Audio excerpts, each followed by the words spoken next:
père en fils et de génération en génération, les valeurs traditionnelles endogènes ancestrales béninoises resteront et dureront dans le temps et dans l'espace. Choisi de son vivant par son père pour assurer sa succession parmi tant d'enfants, une décision homologuée par les aïeux à travers l'oracle, le prêtre Danagofa, visionnaire, responsable de la chambre de vision Fagbassa, Sizasekbowe dans la commune de Kouamassé au Bénin, à Diounoua Yekou, a été installé dans le fauteuil de son géniteur selon la volonté de ce dernier et suite à son décès. L'enfant prodige héritait d'office des diverses divinités du culte vaudou de sa famille.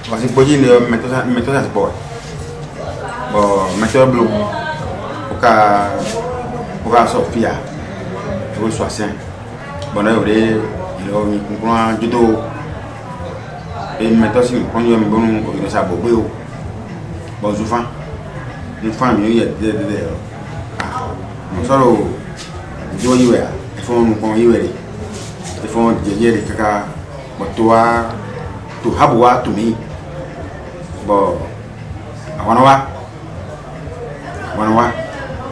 Donc, nous campa, nous pas mieux sur notre téléphone.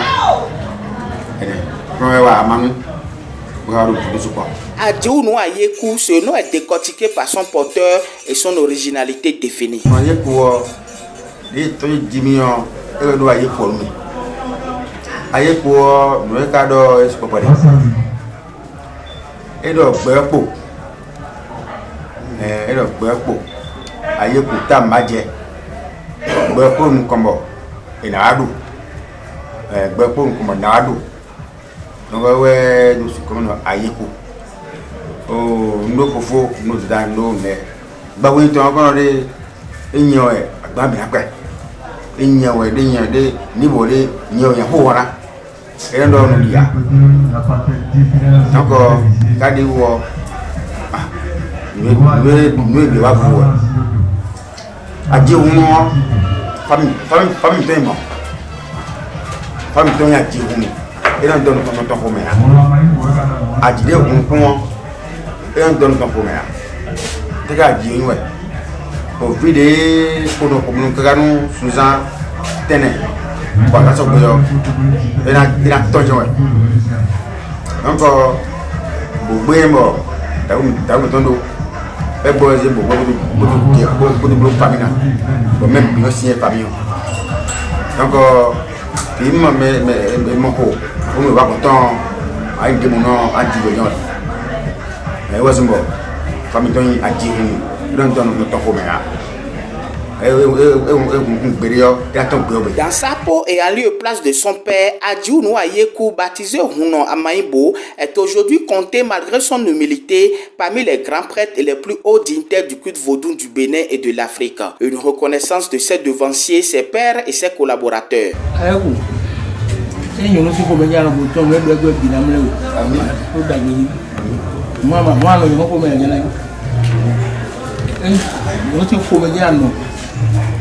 Tout ce sont tenus.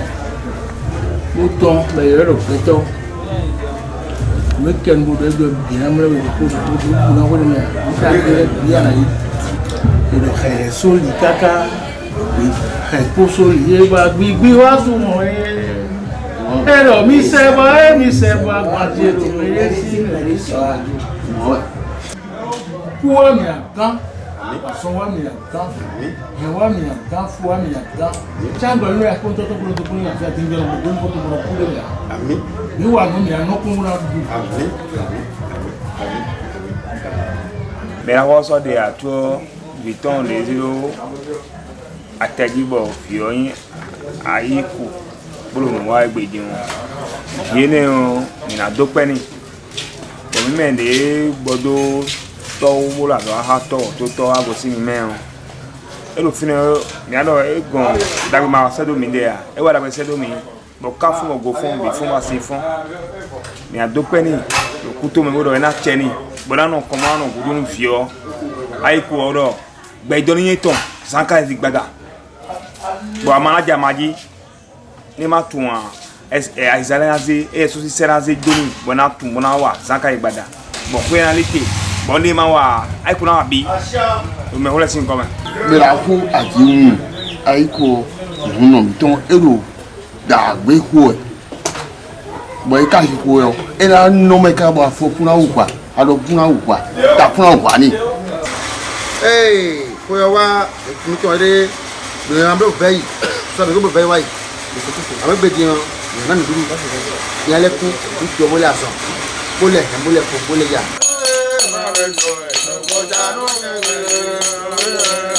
Fissant la nouvelle corde à l'ancienne, le prêtre vaudou et visionnaire Munobokono Adjiounou Ayekou Amaïbo a perpétué les rites annuels aux divinités que pratiquait son père selon les exigences du vaudou. Pétatrotro, puisque c'est le nom que porte cette cérémonie, s'est déroulée cette année du 23 au 27 janvier 2021 à l'intérieur et à l'extérieur du couvent du Fagbassa. Gambara était le fétiche privilégié de ces rituels sous la houlette de sa majesté Dada Dago Huno Hunan II et du vénérable Hunogan Dai Pézin Tonanse.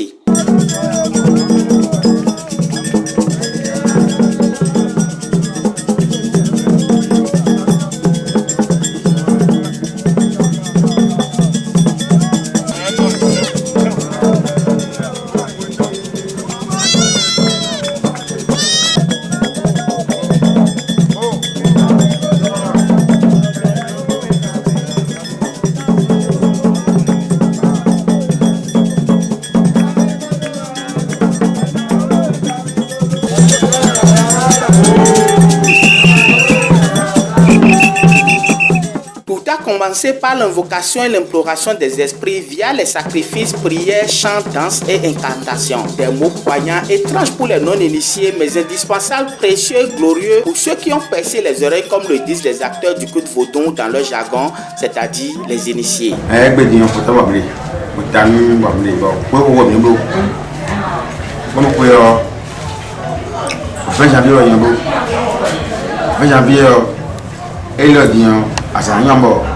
Nous avons baissé 23. Il y a 24%. Il a pour 27 lettres. Encore, nous avons 23. Mais il y a un nouveau de l'air, il y a un trop d'ail. Nous avons trop de temps. Nous avons appris. Bon, nous avons sauvé. Quand nous avons ouais, mais quand il y a ama ko tonto wasi ya omi bo do wa bo leo eho ka wo mi ko hinta bo do bo se bo le do ba bo wa ni wa di na do fodo ni Gambara fodo se peta to le fodo di. Sorti tout droit de Zogbe, lieu sacré où seuls les initiés ont accès après l'acceptation des offrandes par les ancêtres, ce qui certainement a débouché sur les bénédictions et l'autorisation des manifestations. Runon Bokono Adjiounou Ayekou Amaïbo et les adeptes de la divinité Gambada ont pris d'assaut les rues de Segboué pour la paix, la guérison, la prospérité et le bien-être en général des populations. Des arrêts sont observés à certaines étapes pour la purification de la localité et de la nation béninoise.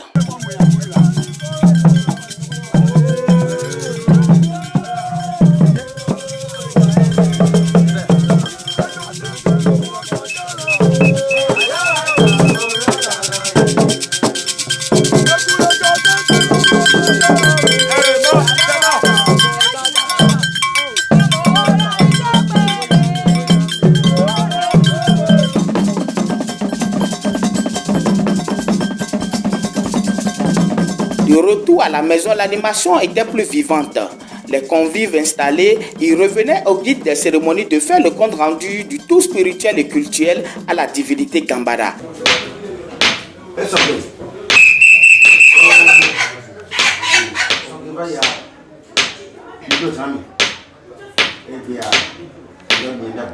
Des animaux sont à nouveau immolés pour remercier Gambara d'avoir exaucé leurs vœux et pour sa veille active sur le Bénin qui connaîtra en avril prochain les élections présidentielles de 2021.